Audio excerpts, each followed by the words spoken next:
రాజకీయ పందా అంటే ఎయిమ్ ద్వారా ఒక దళిత జాగృతి అనే ఒక ఆలోచన చేస్తారా, రాజకీయ పార్టీగా అవతరించడం కోసం ఏమైనా ఆలోచన చేస్తారా?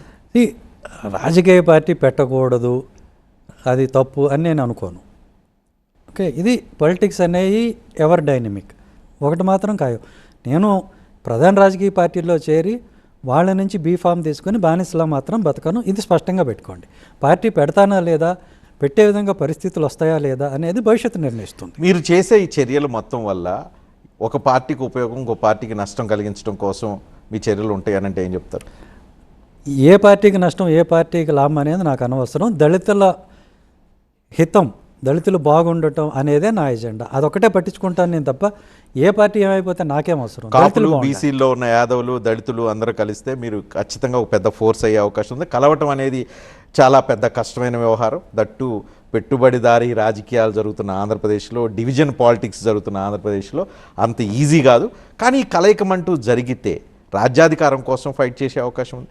రాజ్యాధికారం కోసం చేసేస్తే ఇందాక మీరు చెప్పినట్లుగా కాపులకు ముఖ్యమంత్రి పదవి ఇచ్చి దళితులు డిప్యూటీ సీఎంతో కాంప్రమైజ్ అయిపోతారా, లేదు డైరెక్ట్గా రాజ్యాధికారం కావాలి సీఎంఏ ఏం చేసే అవకాశం ఉంది? కాపు ముఖ్యమంత్రి కావటం తథ్యం భవిష్యత్తులో, ఇది రాసి పెట్టుకోండి. ఆ కాపు ముఖ్యమంత్రి పవన్ కళ్యాణ్ అవుతారా, ఇంక సంబడి ఎవరైనా కావచ్చు. ఆయన కాపే కదా, ఆయన ఎందుకు కాకూడదు? సో అవడం ఖాయం. ఎందుకు చెప్తున్నాను ఈ మాట అంటే, కాపు కులంలో ఆ చైతన్యం ఉంది, ప్రయత్నాలు చేస్తున్నారు.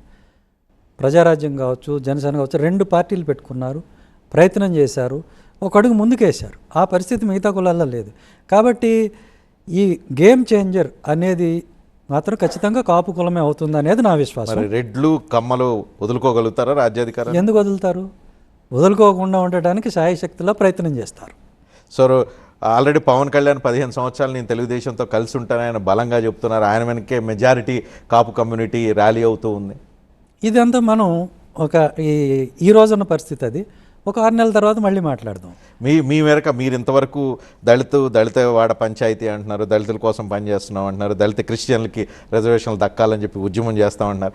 ఇన్ని చేసినా వైసీపీని కాదని దళితులు మీతో ఎంతవరకు వచ్చే అవకాశం ఉంటుంది?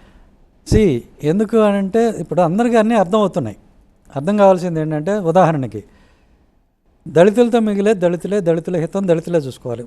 బెస్ట్ ఎగ్జాంపుల్, ఒక విషయానికి మాత్రం రఘురామకృష్ణరాజు గారికి మనం కృతజ్ఞతలు చెప్పాలి. ఆ క్లారిటీ ఆయన తీసుకొచ్చేసారు.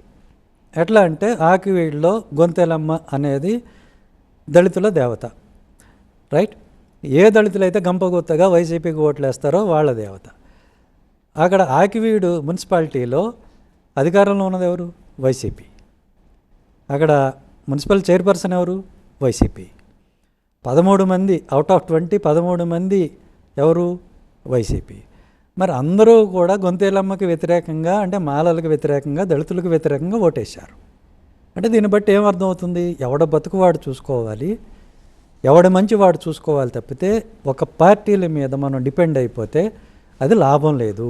పొలిటికల్ స్లేవరీ మంచిది కాదు. ఇది క్లియర్గా అర్థమవుతుంది కాబట్టి వస్తారు.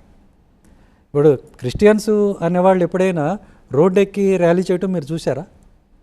ఇది కొత్త మార్పు, కొత్తగా వస్తుంది. ఇంత క్లారిటీ ఎవరి వల్ల వచ్చిందంటే రఘురామకృష్ణరాజు గారు. ఇన్ని చెప్పారు, ఇంత తీస్మార్ కబుర్లు చెప్పి మీ దోస్తు ఆర్ఎస్ ప్రవీణ్ కుమార్ వెళ్ళి బీఆర్ఎస్ పార్టీలో చేరాడు. మీరు కూడా ఇవన్నీ చెప్పి ర్యాలీలు చేసి విజయాలి, దళిత జనోద్ధరణ అని చెప్పి చివరికి మీరు వైసీపీలోని టీడీపీలోని చేరాల్సిన పరిస్థితి వస్తుందేమో. రాదు. నేను చేరనని చెప్తున్నా, వచ్చినా కానీ నేను చేరను అనేది నేను క్లియర్గా చెప్తున్నా.